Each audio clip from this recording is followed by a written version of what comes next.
Like some people believe in infinite energy technology, like some machine that can produce, you know, vast amounts of energy for very, very little cost, and they harness the electromagnetics of whatever. And that's actually like in Atlas Shrugged, John Galt, that's the machine that he creates. He creates a static electricity fountain of energy machine thing, right? But the funny thing is, like, if anybody discovers that, the first thing that would be rational to do would be to put it in a Bitcoin mining rig and start creating Bitcoin like a motherfucker and completely dominate the market, because you have zero electricity, infinite zero electricity. You can scale forever and just completely dominate. I And don't know. I think that's kind of narrow. Like for one, you would need all the ASICs to do it, right? You need the actual hardware to couple that energy to. So, but then if you actually invented an infinite energy machine, like would Bitcoin be like the first thing on your mind? Like it definitely wouldn't be the first thing on my mind. It would be one of the first things on my mind. And I think what I would look for you is wouldn't like, need Bitcoin. because anything that you want to do, the more Bitcoin that you have, the more effective you are at it. So it's like, why wouldn't you, you know? The Holy Grail. I mean, yeah. I guess that's one of the uses I would probably, you know, I'd probably use it for that a little bit, sure, but not just that. Greed, whether we like it or not, is pretty reliable.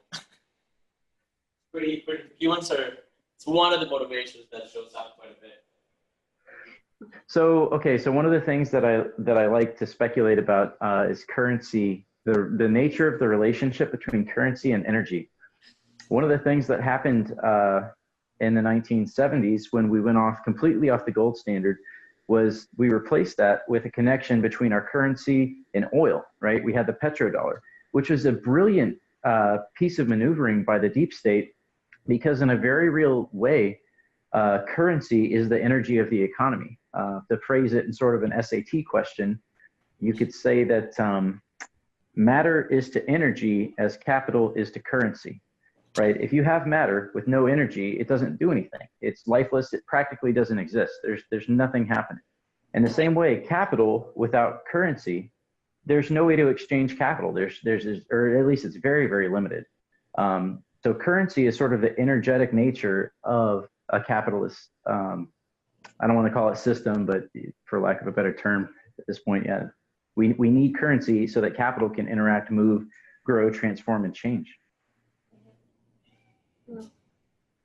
It seems like we almost have the opposite situation in our society, we're like, yeah, I guess the North American society of like, there's a lot of currency, but like the productive base is gone. So a lot of the capital is kind of imaginary capital based off of like sort of financial games and like gambling, like the whole derivative kind of thing. Yeah, like the stock market, the notional value of a company. Yeah, like a debt-based capital instead of production-based capital. I have a theory as to why the American financial system hasn't collapsed, despite libertarians predicting it for about 50 years. That's really entertaining. Go on. The theory is basically that the source of wealth is innovation for the purpose of time efficiency. So everybody's just trying to do what they want to do faster, and so they innovate to do that, in turn saving time and achieving more faster. And that's the creation of wealth. Is sort of that's the fundamental, or one of the fundamental. Well, that my theory. Let's just make it a singular cost theory. That would be kind of like if the fundamental piece. And so what the Federal Reserve does is they inflate at a smaller rate than we innovate efficiency. And so as long as they stay under the innovation ratio, they can keep inflating forever. And that's why the economy hasn't collapsed. The moment that they overshoot that, the system gets constrained and bottlenecked and maybe splits or whatever. So anyway. Well, I think that has happened in a lot of cases. I think that these guys do actually have a lot of these economic realities sort of modeled and with mathematical models created to define and predict what's going on. Right? They don't share that with us, the general population, but I think we do see where they overheat the system, they run it too hard, too fast, and then we have, 2008 style collapses. I think they know exactly what they're doing. Mhm.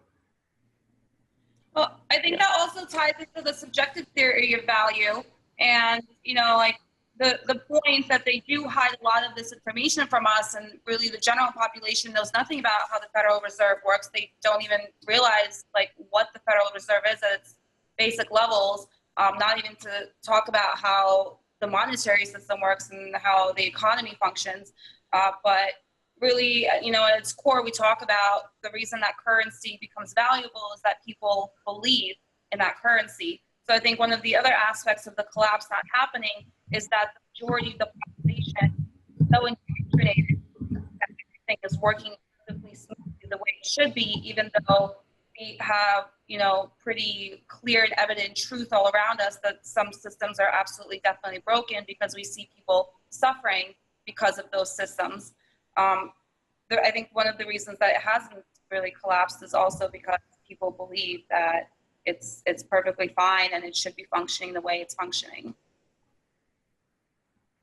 At least until everybody starts believing in Bitcoin, and I think that's the power right there of like changing that mentality into a new system as much as changing the actual like physical currency into Bitcoin as we buy it.